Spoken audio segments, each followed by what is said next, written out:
uma das felizes coincidências, quer dizer, como eu sou uma pessoa mística, eu não acredito em meras coincidências, né? Eu acho que tem uma sintonia aí do universo, porque essa minha passagem estava comprada muito mais tempo, muito antes, minha passagem já estava comprada, ou seja, eu não pensei em vir justamente nesse dia, na verdade, a passagem estava comprada e coincidiu que na minha volta, nesse meu retorno, eu tenha trazido essa boa maré, ou seja, a minha chegada tenha coincidido com essa boa notícia, né? A inelegibilidade de um fascista, de uma figura que conduziu um dos governos mais perversos da história do Brasil. E olha que aí eu estou incluindo os governos militares, né, dos 24 anos de ditadura militar. Quando a Dilma começou a ser atacada, eu era do PSOL e estava na oposição ao governo Dilma na Câmara dos Deputados. Mas quando eu percebi que havia uma conspiração contra o governo, imediatamente não se tratava, agora se trata da coletividade, ou seja, a derrubada do governo Dilma seria uma desgraça para todos nós do campo da esquerda ou da centro-esquerda. Então precisava entrar em defesa dela, da mesma maneira quando muitos deputados, inclusive deputados do PSOL, figuras públicas do PSOL, começaram a aderir de maneira crítica à Lava Jato. E desde aquele primeiro momento, eu vi a Lava Jato aliás, eu posso pegar textos meus escritos em 2018 e depois de 2019, em que eu fazia aquilo que depois se revelou claramente na Vaza Jato, na série de reportagens. Ou seja, a Lava Jato era um movimento político de lawfare contra o PT e o presidente Lula.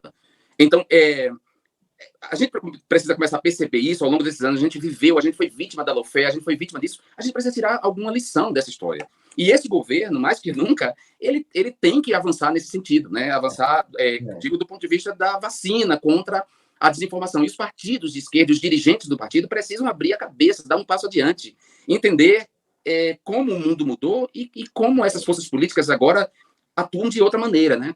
Então, essa é uma grande lição. E aí, dentro dessa grande lição, por exemplo, saber qual até que ponto vamos repercutir discursos como os do pastor, por exemplo, que eu não vou citar o nome dele, porque eu acho que todo mundo sabe de quem eu estou falando, mas eu acho todo mundo sabe de quem eu estou falando.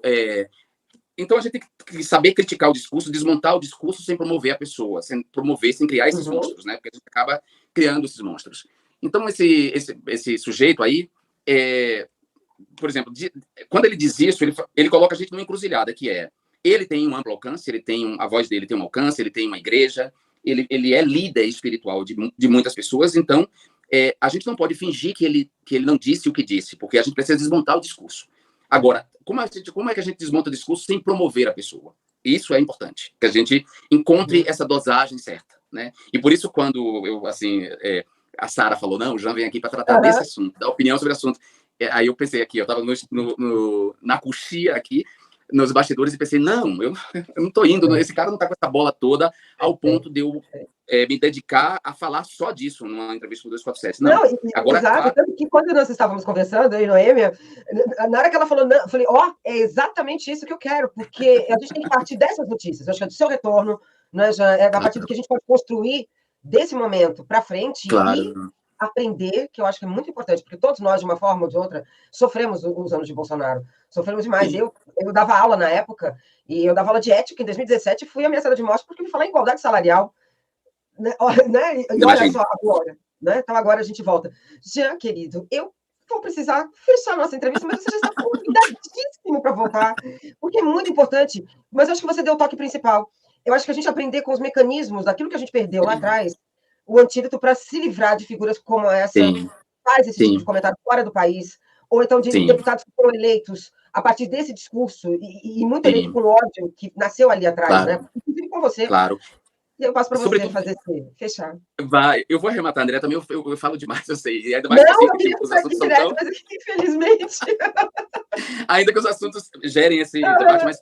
o que eu posso dizer é o seguinte, eu até escrevi esse tweet, né, dizendo o seguinte, se essa pessoa, quando ela fala na morte de LGBTs, que Deus quer a morte de LGBTs, na verdade, ela tem aí, primeiro, um impulso genocida, quer dizer, matar todas as pessoas LGBTs. Aí a questão é o seguinte, se Deus é onipotente, eu até desmontei o discurso dele com esse tweet, dizendo, bom, para as pessoas que acreditam em Deus, Deus é onipotente, onipresente e onisciente. Significa que Deus está em toda parte, Deus sabe de tudo, é onisciente, Deus é onipotente, Deus pode tudo. Então, se há LGBTs no mundo inteiro e Deus onipotente não nos matou, é porque Deus quer a gente, gosta da gente e criou a gente, né? Então, ou seja, o impulso impulso genocida, portanto, não é de Deus. O impulso genocida é dele, do pastor. Ele só está utilizando Deus para justificar seu impulso genocida, porque Deus, a princípio, ser onipotente, já poderia ter limado da face da terra as pessoas LGBTs. E ao contrário, não limou. A gente está aí vivo, produzindo, trazendo alegria ao mundo, existindo, amando, o que é o que a gente quer.